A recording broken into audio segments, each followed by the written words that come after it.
see you. Good to see you. Hi. Great to see you. Oh, well, gosh. you put enough makeup It does on. look like Lex Luthor. Yeah. Yes. Yeah. Get a little hair going, though. Yes, you're a little hairy for Lex today. Thank you. Now, have you been shaving in a circle with, like, the number 2 blade? I had women shave me. Oh, really? Don't you prefer women to shave you? Of course. I mean, yeah. Sexy Lexi. Sexy So you were Lexi. born here in Long Island, grew up in Indiana, where? Newburgh, Indiana. Newburgh, a small town. Small town. Did that lingering influence stay with you for the influence of growing up in a small town in Indiana? Well, I just wanted to get out and do something. And I knew in 5th grade I dressed up as Pat Benatar in 5th grade. Oh, that's for a lip sync contest. Yeah. And my mother put me together, and she made sure I had breasts and the whole thing, lipstick. And from then on, I knew I had to do something. Other than being You had to get out of the town from that moment on. He's a big Ranger fan, always has been a Ranger fan, I guess. And recently had a big thrill. You played with the Rangers. Yeah, I just played at Madison Square Garden, and Oh, you're kidding. You can ice skate then. oh, I've been playing hockey my whole life. I came out of the womb in a Rangers jersey. Wow. I'm serious. And I played with Messier. He came up to me and goes, "Hey, it's my little brother." Rubbed my head because he's bald and Yes, he everything. is. Right. And I got to play with some great people, some celebrities. Wasn't John McEnroe on the team? Yeah, John McEnroe. was, Johnny Mac. Is he any good on skates? He's good. He's a great tennis player. John. He really is. We were on the bench, and I was like, "What do you say to John McEnroe?" Yeah, exactly. Yeah, I said, "John, I know you're a loudmouth. You like to fight and stuff. Why weren't you a hockey player?" And he looks at me and goes, "Tennis players their butts are easier to kick." Well, He's got a point. Yeah, I guess. all of a sudden, it's Michael Rosenbaum everywhere you look. Yes. All kinds of things happening to him. The Smallville thing, of course, but then movies, major movies with major stars. Yeah. Steve Martin, Bringing Down the House. And you're a big Martin fan, aren't you? Huge Steve Martin fan. I mean, I had my buddy go on eBay and get an old school, real, authentic jerk poster to bring to the set. Oh, yeah? I got to meet, I was nervous. I came in 3 weeks, and sometimes I didn't have a huge role. I had 6 or 7 scenes, all with Steve Martin, Eugene Levy, and I was a little nervous. You get on set after they've been filming a month. They're all like a team, and I get backstage, and I'm about to go on, and they're rolling cameras, and I get nervous. I start to sing 70s or 80s love songs. I don't know what it is with me. Does that affect him at all? No, I was back then. I was like, "If you leave me now, take away the," Chicago. And all of a sudden, I hear, "You'll take away the very part of me." Oh. And I turn around and Steve, and he's like, There you go. "Yeah, it was awesome. Made a friend for life. It was great." And he looks at me and he goes, "So tell me about this Smallville." That's pretty good. It was amazing. That's great.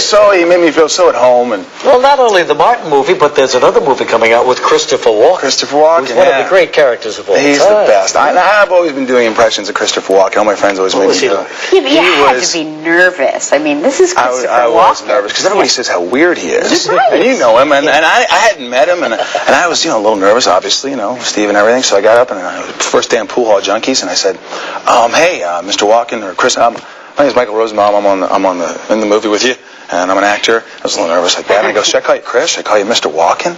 And he looks at me and goes, "I don't know. Call me Flash." I swear.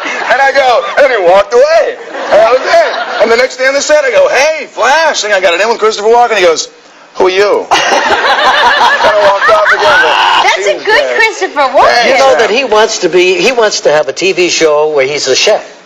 He wants to have his own food show on TV. He should be called the Dancing Chef. There you go. Dances. Oh, he dances well. Absolutely Yeah. right. So anyway, Smallville, cruising along. Wait, second, third year now? Second season. Yeah. This End of the is a second huge season. hit. Were you surprised by the success of the show? When I saw the pilot, I've been in so many unsuccessful shows. That's part of, going through this career.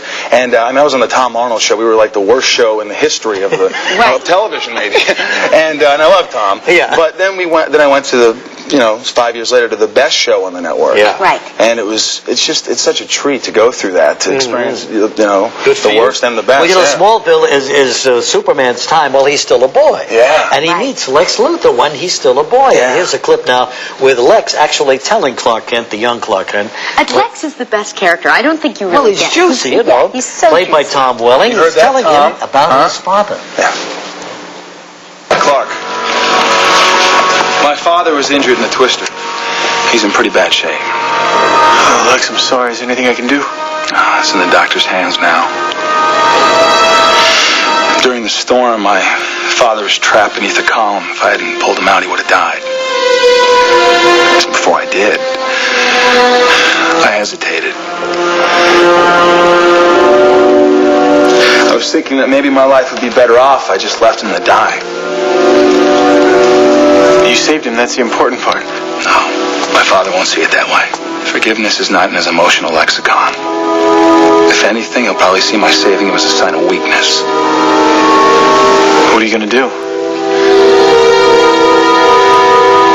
Help my friend find his dad. Get another flashlight. Dark side. It's all beneath the surface. People tell me on the staff that we have met somewhere along the line. Yeah, we met a long time ago. I was this obnoxious, rude kid. Go figure, right? Yeah. And my uncle used to be on your show, Warren Eckstein. He brought in animals and pets and trained them. Sure, he was terrific. And I was backstage. I was in the green room, and I was really excited. I was like, I'm going to meet Rage. And my uncle's like, just mellow out. And I'm back there, and you walk in. You're going to get some coffee, and you're just smiling, nice. And I'm like, Rage, hey Rage, a little startled by me because I'm loud. And I say, my uncle, he's on your show. He trains animals. And you look at me and you go, well, he certainly has done a good job with you. Oh, that Reeves! And I was like, yeah. I could sit, and I could throw my tongue. Ever since then, Regis has sent somebody else to get his home. No more gold. Remember this name, Michael Rosenbaum, going to be a big star. Smallville, Tuesday, 9 on the WB. Good luck, Michael. Thanks, buddy. Thank you for being here. Thanks. We'll be right back.